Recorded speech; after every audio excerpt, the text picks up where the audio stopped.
Hello at sa mga J-Vlog, welcome ulit for another video. And for today's video, Samsung Galaxy A36, sobrang mura ngayon sa online. Pag-usapan natin kung ano ba ang pros and cons nito. Tara, start natin.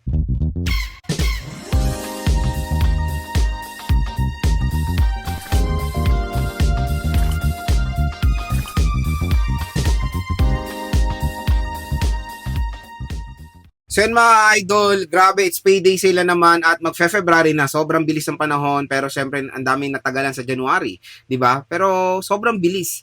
Parang kakagaling lang natin sa Pasko, sa New Year, and it's Chinese New Year na naman.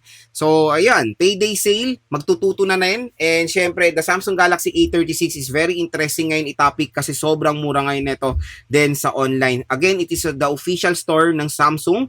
Dito yan sa ating product link. So, dito nyo lang bibili yung A36 dahil bagsak presyo lang yan. Again, official store po yan ni Samsung. At kaya ko pinupush, bumili kayo sa online kasi ang laki po talaga na matitipid nyo. When it comes sa SRP, syempre for the specifications ng A36, 20,000 pesos, medyo mabigat. Tapos ganun lang yung specs. Pero ngayon sa online mga J-Vlog, pwede nyo lang makuha ng 10 to 11,000 pesos ang A36. That is the, check natin ha, kung I think that is the 256 gigabytes of internal storage. Again, the price is not stable. Kumbaga, up and down yan. Depende sa offer. Kung mapanood nyo to ng late, i-click nyo na lang dyan. Pero asahan nyo na sobrang mura nyan compare sa kanyang SRP. So yes, it is possible na pwede nyo makuha ng 10 to 11,000 pesos to kasi meron pa tayong mga voucher na nakukuha. And I think this is the 8 gig 256 gigabytes of internal storage. And I think ang SRP niyan is around 20,000 pesos. Pero ngayon, possible, pwede nyo pa makuha sa mall ng ganyang presyo, 20,000 pesos. Kasi wala pa naman lumalabas ang Samsung Galaxy A37 and A57 na usually, ang release date niyan is sa March or April. Pero ngayon, mga ka-J-Vlog, the Samsung Galaxy A36, grabe, hands down, sobrang mura na lang. Tapos, ang malupit pa dito, yung software update. Siyempre, ito, maraming mga consumers, ano ba, ito na ba magandang bilhin? Ano ba ang cons nito? Ano ba yung advantage nito na makukuha ko pag binili ko to ng 10 to 11,000 pesos? Ano ba disadvantage niya? Mas maganda ba yung mga ganitong smartphones? Siyempre, maraming katanungan sa mga consumers natin. Kaya ginawa ko to para sa inyo, para maging transparent na malaman nyo din yung disadvantage ng Samsung Galaxy A36 at of course yung advantage. Tingnan natin kung well-balanced ba yung pros and cons niya. Marami bang pros compare sa cons or kung marami bang cons compare sa pros. So dito sa ating video, pag-uusapan po natin lahat yan para makatulong sa mga consumers natin. Unang-una mga J-Vlog, sa pros muna tayo at ang pinakadlupit dito na nagustuhan ko yung display. 6.7 inches Super AMOLED display. 120Hz screen refresh rate at Full HD Plus 1080p with 120Hz screen refresh rate pa to. When it comes sa protection ng glass, napaka-solid Corning Gorilla Glass Victus Plus protection. Yan yung isang magiging pro or advantage ng ng Samsung Galaxy A36 kasi yung tinatawag natin na Super AMOLED display. Again, ito maganda na namang i-clear na ang dami talagang mga side comments when it comes sa AMOLED. Gets ko kayo. Pero ako, ang tagal ko ng AMOLED user since 2011 AMOLED user na ako ng S-series, ng J-series. Lahat yan nasubukan ko na mga idol. Pero so far, wala po ako nagkaroon ng green line. Nagkaroon ako ng AMOLED burn kasi before, hindi pa ako ganun ka-familiarize when it comes sa pag-iingat ng AMOLED screen panel. Again, magkaka-AMOLED burn kayo, magkaka-green line kayo, depende po yan sa paggamit nyo. Meron ako nakikita na biglaan daw nagkaka-green line. I don't know kung anong mga cause niyan, pero I think it's isolated cases lang naman yan. Kasi kung it's a big major problem naman yan, siguro nagkaroon na ng issue when it comes sa Samsung yan, di ba? Pero again, hindi lang kasi Samsung nagkakaroon yan. Basta yung mga mayroong AMOLED panel. Nagigets ko yung mga ibang side when it comes sa AMOLED panel na ganyan kasi yung Samsung Galaxy Flip 3 ko nagka-green line pero hindi ako gumamit nun, yung pamangkin ko. Ganito ang siste dyan. Yung Flip 3 ko na yun, napakatagal na sa akin. I think mag-isang taon na. Binigay ko sa pamangkin ko kasi nag-upgrade ako. Wala pang 2 weeks nagka-green line. BBM. Tinanong ko siya, na-drop mo ba yan? Umamin siya, yes. Nahulog niya. Pero nung nahulog niya, hindi lumabas agad yung green line. Lumabas yung green line days nung nahulog. So again, yung green line siguro nagkaka-result yan sa pag-ipit or sa paghulog. Doon ko kasi na-experience yan. Kaya when it comes sa AMOLED panel, napakaganda ng AMOLED. Kaya huwag kayong mag-hesitate na magkaroon ng AMOLED smartphone kasi yan yung pinaka the best na panel na pwede nyo makuha for a display ngayon. Kasi nung panahon naman ng 2011, 2012, 2013, wala namang mga ganyang issue. Dati nga, ang gusto talaga ng mga consumers, AMOLED eh. Wala pa naman mga issue ng AMOLED burn, AMOLED. Yung AMOLED burn naman, nasa pag-iingat ng consumer yan. Kung nagsa-social media kayo, tapos nalimutan nyo yung smartphone nyo, tapos naka-on siya, naka-full brightness, nababad talaga siya, yun magkaka-AMOLED burn yan. Nasa pag-iingat po ang AMOLED burn, hindi po yan biglang nanganganak lang, okay? So, yan yung pinaka the best din na makukuha niya sa A36, yung Super AMOLED display na huge advantage niya sa mga ibang competitors niya na merong AMOLED lang. Super AMOLED is mas better. Sobrang may enjoy nyo manood, sobrang may enjoy nyo maglaro dito dahil sobrang ganda ng color accuracy na mapoproduce nung display niya. Second mga ka-J-Vlog, when it comes sa camera. Smartphone na to ay merong legit na tatlo yung camera lens. Usually kasi di ba ngayon parang nasasanay tayo na sabihin triple camera, dual camera.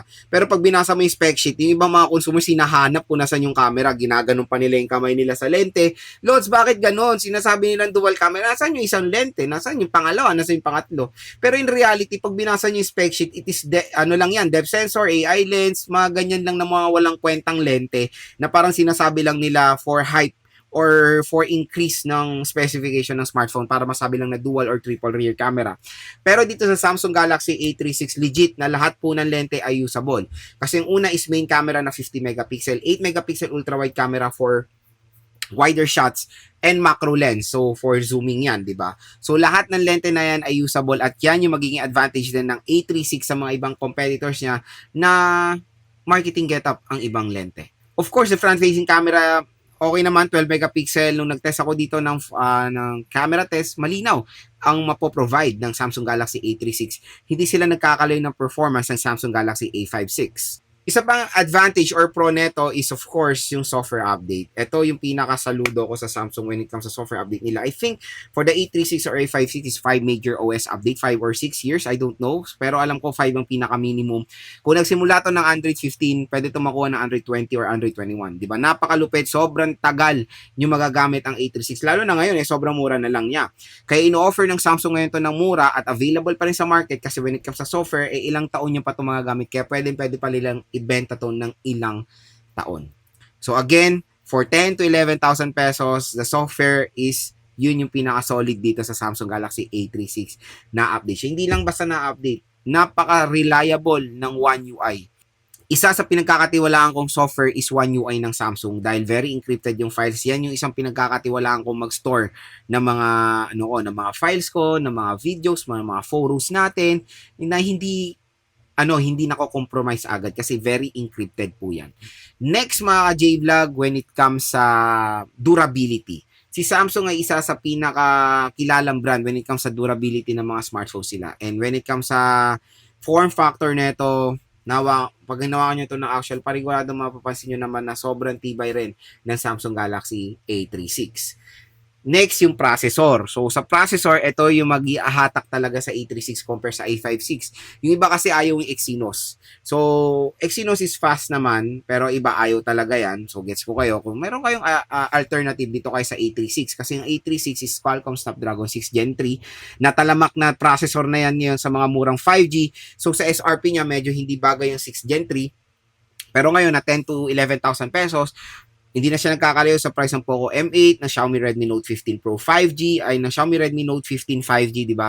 Na merong mga Snapdragon 6 Gen 3. So again, ito ay 6 Gen 3 at sobrang na-try ko na yan sa gaming at kaya asahan nyo na pwedeng panglaro rin ang Samsung Galaxy A36. Ang nakita kong advantage nito is of course the water protection. So meron tong legit na pwedeng masubmerge sa water. So meron tong IP67 water and dust resistant. So 67, 68, and 69 yan po yung mga units na pwedeng masubmerge sa water na which is meron dito sa Samsung Galaxy A36.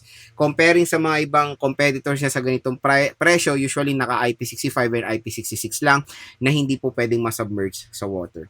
So yan yung isang magiging the best na feature ng A36 na pwede siya masubmerge sa water. Next naman mga ka-J-Vlog dito tayo sa cons.